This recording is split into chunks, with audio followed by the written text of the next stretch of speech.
नमस्कार ताईंनो. तर आज आहे ना मी ना तुळजापूरच्या देवीची ना ताटं भरणार होते. तर आमच्याकडे गावाकडे ना कशी ताटं भरतात ना तुम्हाला ह्या व्हिडिओमध्ये पाहायला भेटेल बरं का. सगळी तयारी करून घेतली होती ताटं भरण्यासाठी, काय काय लागतं पहा. तर अशी पूर्वतयारी करून ठेवली ना तर ना मग ताटं म्हणजे देवाची ताटं आले ना तर अजिबात काही प्रॉब्लेम येत नाही. तर सकाळी सकाळीच ना सासूबाईंनी सगळ्या जेवढे म्हणजे ताटं बोलवायचे ना तेवढ्यांच्या घरी जाऊन ना हळदी कुंकू लावून आले होते. कारण आमच्याकडं ना हळदी कुंकू लावून यावं लागतं, तेव्हा मग त्यांना सांगावं लागतं की आपल्याला आमच्या घरी ताटं भरायच्यात ते. मग त्यात लावून आल्या होत्या. तर स्वयंपाकसुद्धा पोळीचा केला होता बरं का. जाऊबाई आणि मी दोघींनी मिळून छान असं पोळीचा स्वयंपाक केला होता. छान असे कटाची आमटी, गुळवणी, भात, पोळी हे सगळं केलं होतं. किती सुंदर अशा पोळ्या झाल्या होत्या. सगळा स्वयंपाक आम्ही ना ताटवाल्या बायका यायच्या आधीच करून ठेवला होता, कारण आल्यानंतर ना अजिबात घाई गडबड होत नाही. मग सगळं छान अशी सगळी तयारी करून ठेवली. त्यांच्यासाठी छान असे ना असे म्हणजे वटी वगैरे भरणार होते. नारळ वगैरे सगळी पीठ मीठ धान्य देवाचा प्रसाद सगळी तयारी छान अशी टेबलवरती करून ठेवली. जे मी त्यांचे पीस भरणार होते ना ओटी ते सुद्धा ओट्यासुद्धा भरून तयारी करून ठेवली होती. सगळ्या बायका आल्या बरं का. आल्यानंतर मग त्यांना म्हणजे ताटांसाठी छान असं हांतरून केलं. त्याच्यावरती सगळ्यांनी अशी ताटं ठेवली. देवीच्या ताटं मग नाही का तुळजापूरच्या देवीची ताटं भरायची होती. त्याचा प्रसादसुद्धा छान असं एका भांड्यामध्ये करून ठेवला. तर आम्ही दोघी जावांनी मिळून ना सगळ्यात पहिलं ना सगळ्या बायकांना हळदी कुंकू लावली. आमच्याकडं ना असं येतात मग त्यांना एक लाईनने बसवतात. त्यात आमच्या स्वतःच्या देवाच्या माळा त्यांच्या गळ्यात घालतात आणि प्रत्येकाच्या ताटाच्या समोर त्या बसलेल्या असतात. तर दोघींनी मिळून छान असे त्यांना हळदी कुंकू जे कसे ताटं भरतात ना तसे ते भरले. तर गावाकडं अशीच पद्धत आहे बरं का. घरी बोलवणं, पीठ मीठ साहित्य, ओटी भरणं, बांगड्या, प्रसाद, नारळ फोडणं, तळी उचलणं हे सगळं तुम्हाला ह्या व्हिडिओमध्ये पाहायला भेटेल. गावाकडे कशी ताटं भरतात हे सुद्धा तुम्हाला ह्या व्हिडिओमधनं कळेल. प्रत्येक ताटामध्ये ना गहू 5 वेळा, तांदूळ 5 वेळा, पीठ 5 वेळा, नैवेद्य, आणखीन ओटी, नारळ हे सगळं ना दोघींनी मिळून म्हणजे ती दोघी मिळून एकत्र पटपट असं भरत होतं. इतकी सुंदर अशी देवाची गाणी म्हणतात ना. त्यातलं त्यांनी चालू पण केलं होतं गाणी म्हणण्यासाठी. तर त्या गाणी म्हणत होत्या आणि आम्ही दोघींना छान असं त्यांची ओटी भरत होतो. तर आमच्याकडे असेच भरतात बरं का. तर 5-5 वेळा भरतात. तर देवीचे असं म्हणजे कुठलाही कार्यक्रम असताना खूप छान वाटतं. घरात ना खूप प्रसन्न वातावरण वाटतं तर सगळं चालू होतं 5-5 वेळा भरणं. आरती वगैरे पण करायची होती, नारळ फोडायचा होता. तर म्हणजे बाजरीचं पीठ किंवा गव्हाचं पीठ, आपलं तांदूळ, गहू, प्रसाद, नैवेद्य ही सगळी तयारी करून ठेवली होती ना. त्यामुळं ना अजिबात काही अडचण येत नाही. सगळं आम्ही तयारी करून ठेवली आणि आल्याच्यानंतर म्हणजे जाऊबाई माझ्या गव्हाचं 5-5 वेळा टाकत होत्या. मी पीठ 5-5 वेळा, सासूबाई हळदी कुंकू लावतात. असं तिघी ना छान असं आम्ही ना देवाचा कार्यक्रम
ताट भरून झाल्यानंतर ना आमच्याकडे खंडोबाची पण म्हणजे तळी भरली जाते, कारण ना तुळजापूरला गेल्यानंतर ना जेजुरीला गेल्याशिवाय आमच्यात काही घरी येत नाही. आणि मग देव माघारी फिरवायचा म्हटलं की तुळजापूरच्या आईची ताटं भरायची आणि लगेच खंडोबाची पण आम्ही तळी भरत असतो. अशा पद्धतीने तळी उचलली.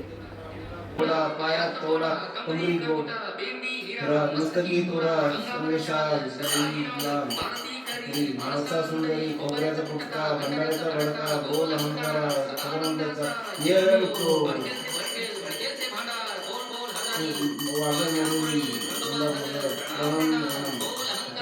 सदानंदाचा येळको. अशा पद्धतीने ना आम्ही देवी तुळजाभवानी मातेची ना छान अशा पद्धतीने ताटं भरण्याचा कार्यक्रम केला. तुम्हाला कसं वाटला कमेंट करून सांगायला अजिबात विसरू नका. व्हिडिओ आवडला असेल तर व्हिडिओ लाईक, शेअर, कमेंट आणि सबस्क्राईब करा.